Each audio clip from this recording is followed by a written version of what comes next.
ఏంటమ్మా ఉన్న ఆస్తి మొత్తం అనాథాశ్రమంకి రాసి ఇచ్చేస్తావా? ప్రేమగా చూసుకునే కొడుకు నువ్వు ఉండగా ఆస్తి ఎందుకురా? ఉన్న ఆస్తి మొత్తం వాళ్ళకి రాసిస్తే రేపు నిన్నెవరు చూస్తారమ్మా? ఒక్కగానొక్క కొడుకుని నన్ను కాదని ఆస్తి వాళ్ళకి రాసిస్తావా?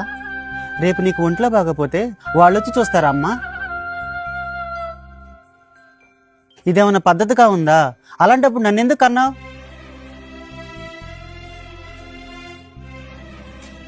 చేరా, నేను ఇంకా ఎన్ని సంవత్సరాలు బ్రతికుంటానంటావు? ఏంటి ఆలోచిస్తున్నావా? ఇంకా 25 సంవత్సరాలు ఉంటానంటావా? సమాధానం చెప్పురా. అవును, ఇప్పుడు ఎందుకు అడుగుతున్నావు? అయితే నన్ను సాకటానికి ఆస్తితో ఏం పనిరా? అమ్మా, ఏం మాట్లాడుతున్నావు అర్థమవుతుందా నీకు? దేనికైనా ఖర్చు ఉంటుందమ్మా, అవసరాలు కూడా ఉంటాయి. నీకు ఉద్యోగం ఎప్పుడొచ్చిందిరా? 28